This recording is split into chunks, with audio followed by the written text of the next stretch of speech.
Hey, good morning everyone. It's Saturday, post-op day one. As you can see, I am up and about, able to walk around with my walker. I was able to get up and down to the restroom multiple times last night, which was expected after the surgery, given how much fluids they put into me. Pain was fine last night, didn't sleep well. You shouldn't expect that on your first night. I was sleeping maybe an hour at a time. Ice on and off, tried sleeping on my back, tried sleeping on my side. What's nice about this procedure is you actually can sleep on your side if you're a side sleeper, which after my ACLs, I wasn't able to do because I had a giant brace, and trying to sleep just on my back for a month never really worked out. This morning, pain was okay, but now the nerve block has started to wear off. It's about 24 hours after the surgery, so I'm not surprised. What's really interesting is where I'm getting a lot of pain is right here in my quad. I'm guessing that's because, there's no incision up there, but my guess is because they were moving the kneecap out of the way and pushing the quad. But my quad feels like I've got a massive Charlie horse up and down the whole thing. So far, the swelling is not too bad. I've been wearing the ACE bandage. I've been icing with the cryo unit. I'm doing like an hour on, giving it 10-15 minutes off, putting it back on again. I actually slept with it on, like I said, for a good chunk of last night. And I think that helped control the swelling.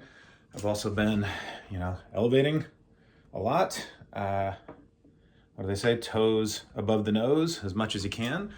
I did just do my first set of home exercises. They had me doing some of the basic stuff, and honestly, it hurt like hell. I've got decent extension, but as expected, I've got a ways to go. Probably right now, I'm about 10 degrees, so I need to get it to 0, hopefully within the next few weeks. And my flexion, I'm probably only at about 65 or 70. A lot of that's just the swelling. I know how this goes. So I need to really control the swelling and not overdo it in the next few days, because the more it swells, the less range of motion, and then everything's gonna get all locked up. So my home PT shows up this afternoon. He's gonna walk through the house, check out everything for me. I will do another addition to this video after I've talked with him, and I might even do one where I just put the video on and video what I'm doing with my exercises so you can see what they look like immediately and then what they're gonna look like as we go. My plan over the next few weeks, plan to do a daily video to kind of chronicle what's going on, both so I remember it as well as so you can all see what happens on a daily basis. And then I'll probably switch to maybe every other day. And then as things are progressing, maybe more like to a weekly.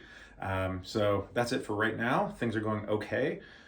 Just trying to stay ahead of the pain meds and icing and resting and not overdoing it. And day one. All right, talk to you later.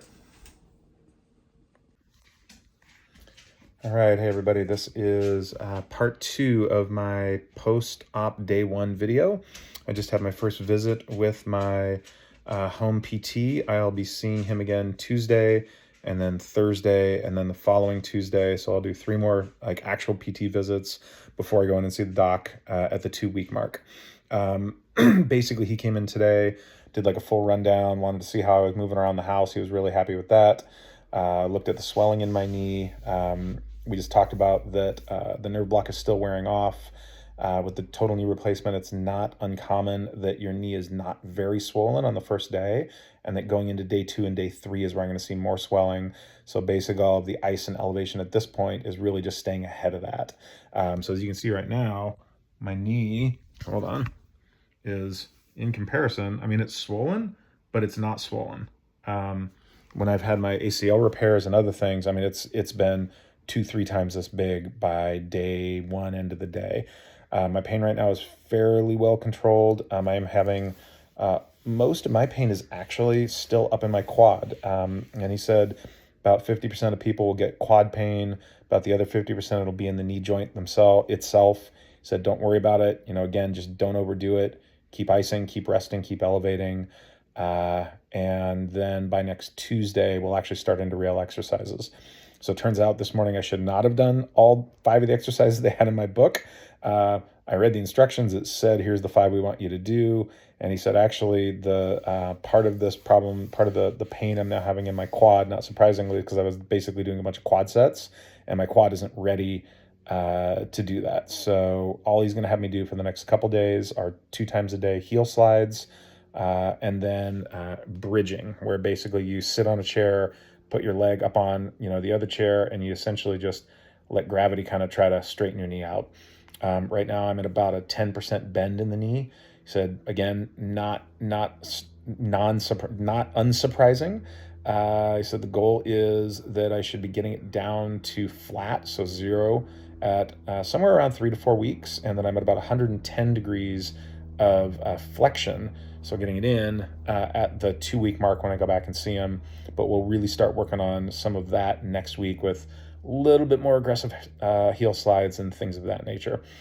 So until then, he said, just, keep doing the ice, keep doing the elevations, stay ahead of the pain meds, keep drinking lots of fluids, and just rest for the next couple days. A little bit of motion here and there. Keep doing the deep breaths so the chest keeps clearing. My throat and my chest feel a lot better than they did yesterday. I've still got a little bit of a rasp in here, but I think that'll be gone by tomorrow. And that's basically it. That is day one post-op. So far, so good. I'm really happy with where I am. We'll see how it goes on day 2, day 3, and then as we get into the next 2 weeks. Talk to you tomorrow.